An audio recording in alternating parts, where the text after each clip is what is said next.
Iain Cartwright. Iain recently joined Myriota following 8 years in defence, where he was instrumental in the development of 3 Cubesat missions. Iain's principal member of the Myriota Engineering team. He leads the development and operation of the Myriota space segment, performing constellation and mission planning for the Myriota LEO satellite network, and overseeing the operation of the Myriota satellite constellation. Thanks, Kimberly. While I load. So yeah, morning everyone, afternoon, sorry. Try to keep you awake after lunch. So, as I said, I'm Iain Cartwright.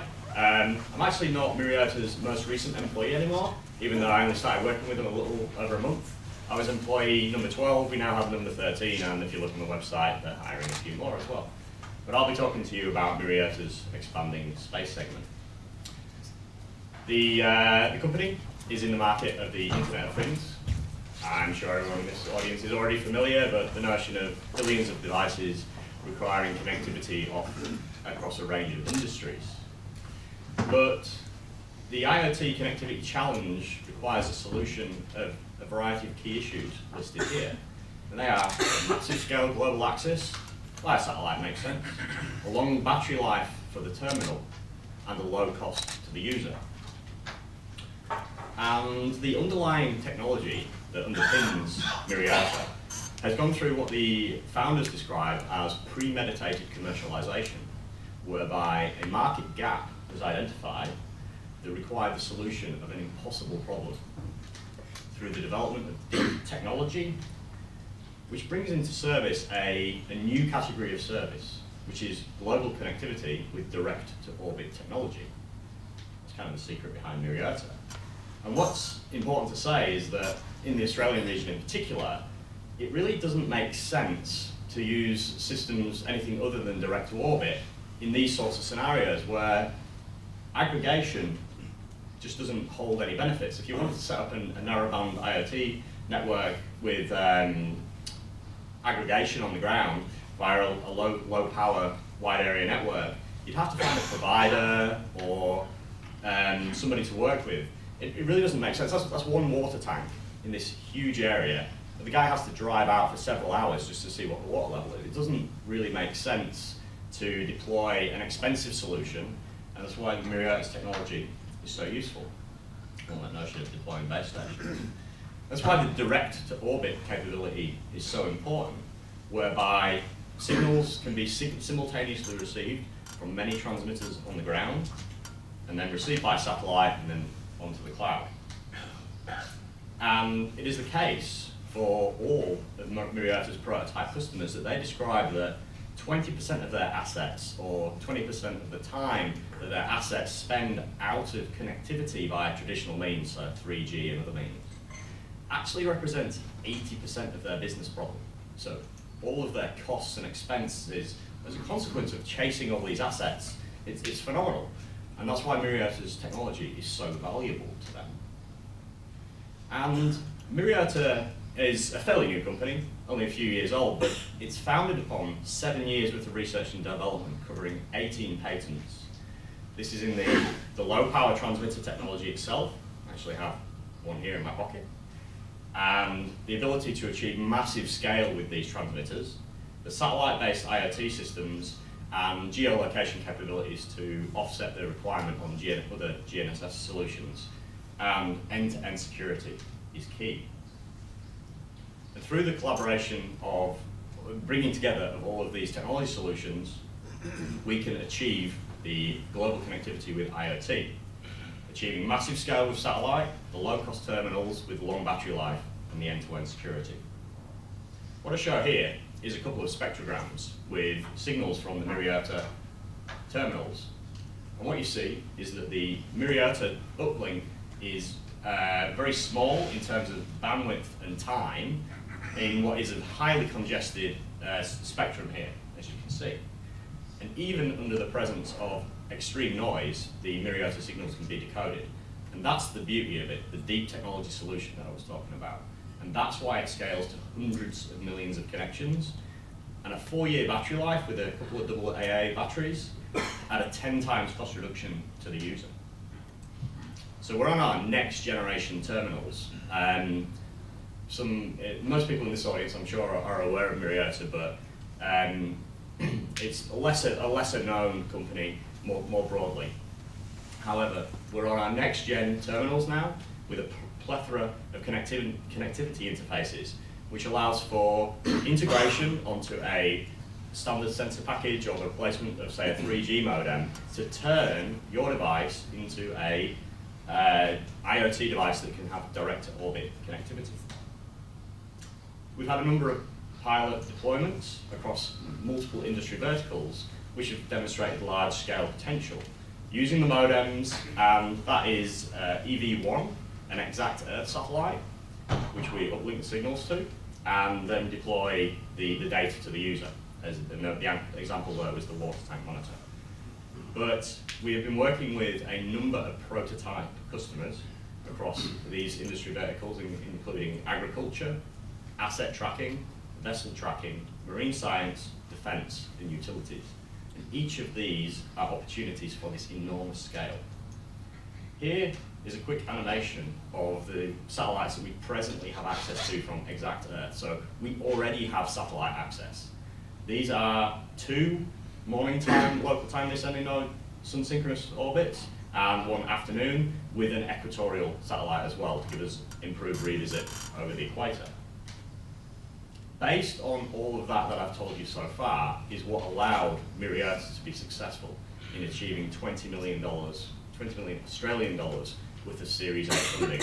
Notably, it was Boeing's first non-US investment with their venture capital arm. So the space segment started with the exact Earth satellite, originally with Eveyone, a small sat, only 100 kilograms, but not a microsat. EV9, that's in the equatorial plane that you saw going around the equatorial region, and Bria, that's going to be launched towards the end of this year. Interestingly, Bria is a hosted payload arrangement, which is how Myriota decided to go through the acquisition of that particular system. What you see here is where Bria will be placed, and I've coloured it differently because it's bringing into service a new technique for Myriota, which will be downlinked to the terminals for the purpose of firmware upgrade and ephemeris knowledge to the terminals so they know when to turn on and transmit. And so I've coloured it a little bit differently. But you see that global access is achieved quite dramatically, very quickly, sorry. And that was a couple of hours. So you see over the course of the day, the whole world will be covered. Now, I've been working in the space industry for quite a while, over 8 years. And that experience has shown me that, kind of hard is space, but you could be fooled into thinking that space has become easier. You read reports like the SpaceWorks report that says the number of satellites that are coming up, and read and hear about some of the huge success stories of these mega constellations that have been built by the likes of Spire and Planet. And you could think, oh, this is pretty easy, this, just have a crack. But no, space is hard. There is little room for error. And it is my job with Myriota to expand their space segment, so the new spacecraft that we're going to be getting. To talk through some of the key needs of these spacecraft, because we don't have a design yet, we're at the stage of figuring out who we're going to work with and what vendors we're going to select. We'll need the payload, obviously, to support the Myriota mission, an RF front end for the UHF and VHF half-duplex mission. We'll be selecting a COTS SDR for the baseband processing. When it comes to size, less is definitely more. I'm quite confident that the mission will close for a 3U CubeSat form factor. What drives that mostly is power considerations. So a 56-cell configuration solar array with a dominantly sun-pointed direction will allow for the design to close for altitudes above 350 kilometers. But we're probably going to need about 100 watt-hours of battery, so that's 10 of these 18650 cells. So this will fit in a 3U, only just, but it will fit. And obviously, if we can have more smaller satellites, we can launch more of them. I'll be requiring that attitude determination control is available in all eclipse states.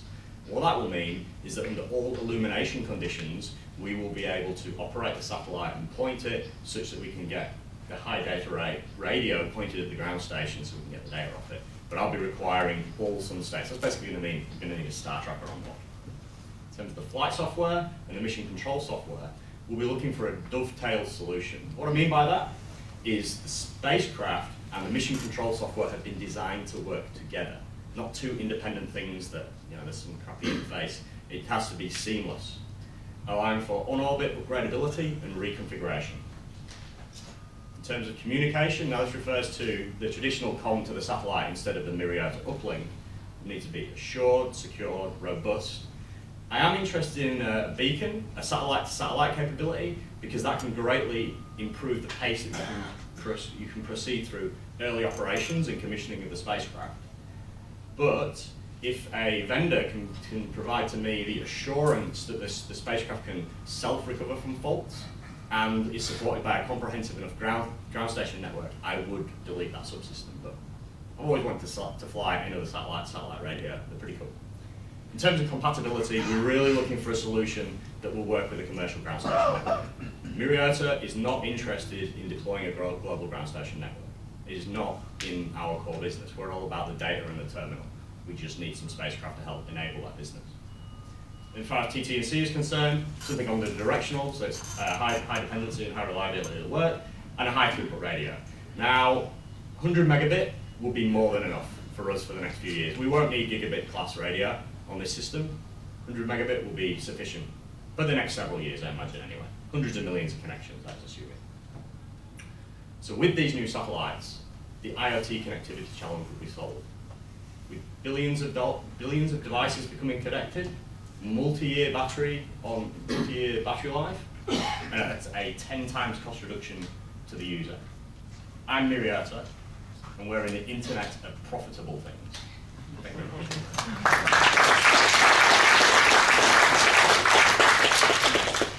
We have a quick question. Cubesat fly connectivity for airplanes, or do you supply for ships? Yeah, interesting use case there. The vessel tracking, absolutely. Aircraft depends on the real time, the timeliness of the solution. We are a narrow band solution, and our customers typically are very tolerant of delays.